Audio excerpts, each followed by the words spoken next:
ഈശോയിലേറ്റവും സ്നേഹം നിറഞ്ഞവരെ, വചനയാത്രയിലേക്ക് സ്വാഗതം. ഇന്ന് നമ്മൾ വായിക്കുന്ന വചനഭാഗം ലൂക്കായുടെ സുവിശേഷം 11 അധ്യായം 29 മുതൽ 32 വരെയുള്ള വാക്യങ്ങളാണ്. യോനായുടെ അടയാളം എന്നാണ് ഈ ഒരു പാരഗ്രാഫിന് കൊടുത്തിരിക്കുന്ന ഹെഡിങ്. നമുക്കറിയാവുന്ന കഥയാണ് യോനാ പ്രവാചകൻ്റെ. കുറേയധികം അർത്ഥങ്ങൾ ഇതിൽ ഉൾച്ചേർന്നിട്ടുണ്ടെന്ന് നമുക്കറിയാം. ഈ ദിവസങ്ങളിൽ ഞാൻ വായിക്കുന്നൊരു പുസ്തകം in the silence you left behind എന്നൊരു പുസ്തകമാണ്. ഒരു പൊയറ്റിക് പുസ്തകമാണ്. മനോഹരമായ ഒരു വേർഡിങ് കാണാൻ ഇടയായി. In the silence you left behind is a gentle reminder that healing is not about forgetting but about learning to leave with what was left behind. അതിൻ്റെ അർത്ഥമെന്നത്, നീ ബാക്കിയായി പോയ നിശബ്ദത എന്ന ഈ പുസ്തകം ഹീലിംഗ് എന്നത് മറക്കലല്ല, മറിച്ച് പിന്നിൽ ബാക്കിയായതിൽ ജീവിക്കുവാൻ പഠിപ്പിക്കലാണ് എന്നൊരു ഓർമ്മപ്പെടുത്തൽ. പലപ്പോഴും നമ്മുടെ ജീവിതത്തിൽ ഹീലിംഗ് ആകാത്ത കുറേ കാര്യങ്ങളുണ്ട് അല്ലേ? അവിടെയൊക്കെ നമ്മൾ നിശബ്ദരായിട്ടിരിക്കാനാണ് ആഗ്രഹിക്കുന്നത്. പലപ്പോഴും നിശബ്ദത എന്നത് നമ്മളെ സംബന്ധിച്ചിടത്തോളം വ്യത്യസ്ത അർത്ഥങ്ങൾ ഈ കാലഘട്ടങ്ങളിൽ നമുക്ക് തരുന്നുണ്ട്. ആഗോളതലത്തിലും നിരവധിയായ വിഷയങ്ങളെക്കുറിച്ച് നമ്മൾ ബോധവാന്മാരാണ്. പ്രതികരിക്കുവാനുള്ള ഒരു ആഗ്രഹമുണ്ട്, പക്ഷേ പല തടസ്സങ്ങൾ കാരണം നമ്മൾ പ്രതികരിക്കുന്നില്ല, നിശബ്ദരായിട്ടിരിക്കുന്നു. ചില സ്ഥലങ്ങളിൽ നമ്മൾ നിശബ്ദരായിട്ടിരിക്കണം. കർത്താവ് കൃത്യമായിട്ട് പഠിപ്പിക്കുന്നുണ്ട്.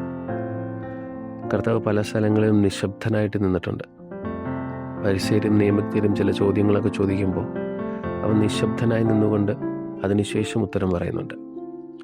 ലോകത്തിൽ നടക്കുന്ന പല കാര്യങ്ങളെക്കുറിച്ചും നമ്മൾ കേൾക്കുമ്പോൾ ചില കഥകൾ, ഈ അടുത്ത കാലത്ത് കേട്ട ചില കഥകളൊക്കെ നമ്മളെ ഭയപ്പെടുത്തുന്നതാണ്.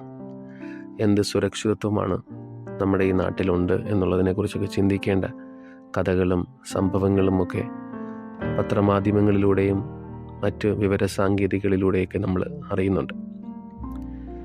ഇന്നത്തെ ഈ ഗോസ്പലുമായിട്ട് ബന്ധപ്പെടുത്തുമ്പോൾ നിരവധി അടയാളങ്ങൾ ദൈവം നമുക്ക് കാണിച്ചു തരുന്നുണ്ട്. ഈ അടയാളങ്ങളെ നമ്മൾ ബോധ്യവാന്മാരാണോ എന്നത് ഒരു ചോദ്യചിഹ്നമാണ്.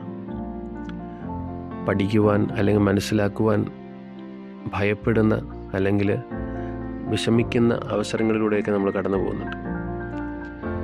ഈ നിശബ്ദതയെക്കുറിച്ച് നമ്മൾ സംസാരിക്കുമ്പോൾ നല്ലൊരു ധ്യാനം അല്ലെങ്കിൽ ഒരു മെഡിറ്റേഷൻ എന്ന് പറയുന്നത് ഒന്നിനെയും കുറിച്ച് ചിന്തിക്കാതിരിക്കുന്നതാണ്, അല്ലെങ്കിൽ ഒന്നിനെക്കുറിച്ച് മാത്രം ചിന്തിക്കുന്നതാണ് നല്ല ധ്യാനം എന്ന് പറയുന്നത്.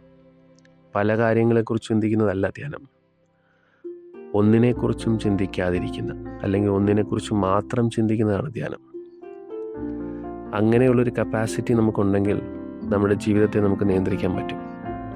നമ്മുടെ വികാരങ്ങളെ, വിചാരങ്ങളെയൊക്കെ നമുക്ക് നിയന്ത്രിക്കുവാനായിട്ട് സാധിക്കും. ഈ കോൺസെൻട്രേഷൻ എന്നൊക്കെ പറയുന്നത് അതാണ്. ഒരു കാര്യം ചെയ്യുമ്പോൾ അതിൽ മാത്രം ശ്രദ്ധ ചെലുത്തിക്കൊണ്ട് ചെയ്യുവാൻ സാധിക്കുന്നത് എന്ന് പറയുന്നതും അത് തന്നെയാണ്. ഈ ബുദ്ധിസ്റ്റ് മങ്ക് അവരൊക്കെ പറയുന്ന ഏറ്റവും പ്രധാനപ്പെട്ടൊരു കാര്യം ഇത് തന്നെയാണ്. ഒന്നിനെക്കുറിച്ച് മാത്രം ചിന്തിക്കുന്നത്, അല്ലെങ്കിൽ ഒന്നിനെയും കുറിച്ച് ചിന്തിക്കാതിരിക്കുന്ന അവസ്ഥ. ഒരു ബ്ലാങ്കായിട്ടൊക്കെ ഇരിക്കാൻ പറ്റുമെന്ന് പറഞ്ഞാൽ ഭയങ്കര ബുദ്ധിമുട്ടുള്ളൊരു കാര്യമാണ്. ഈ വചനവിചിന്തനം കഴിഞ്ഞതിന് ശേഷം വേണമെങ്കിൽ നമുക്കൊരു സമയം ഇങ്ങനെ ഒന്ന് പരീക്ഷിച്ച് നോക്കാം. ഒരു 30 സെക്കൻഡ്സ് എങ്കിലും നമുക്ക് ഒന്നിനെയും കുറിച്ച് ചിന്തിക്കാതിരിക്കുവാനായിട്ട് കണ്ണടച്ചിരിക്കാൻ പറ്റുമെന്ന് പരീക്ഷിച്ച് നോക്കാം. തുടക്കം ഭയങ്കര ബുദ്ധിമുട്ടായിരിക്കും, പക്ഷേ അത് ഒരു നിയന്ത്രണമായി കഴിഞ്ഞാൽ നമുക്ക് പല കാര്യങ്ങളും പഠിക്കുവാനും മനസ്സിലാക്കുവാനും വിജയിക്കുവാനും ഒക്കെ സാധിക്കും.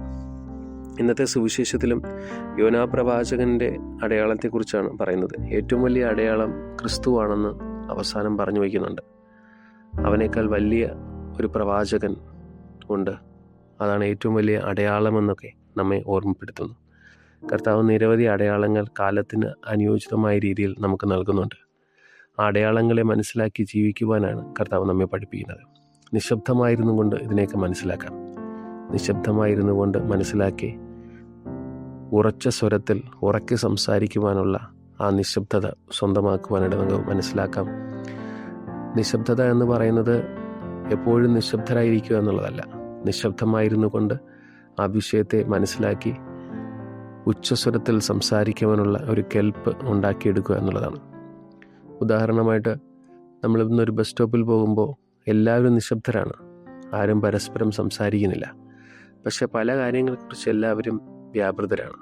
ഒരുപക്ഷെ മൊബൈലായിരിക്കാം നോക്കുന്നത്, കൂടുതൽ പേരും മൊബൈലായിരിക്കും നോക്കുന്നത്, സ്ക്രോൾ ചെയ്ത് നോക്കുന്നുണ്ടായിരിക്കും.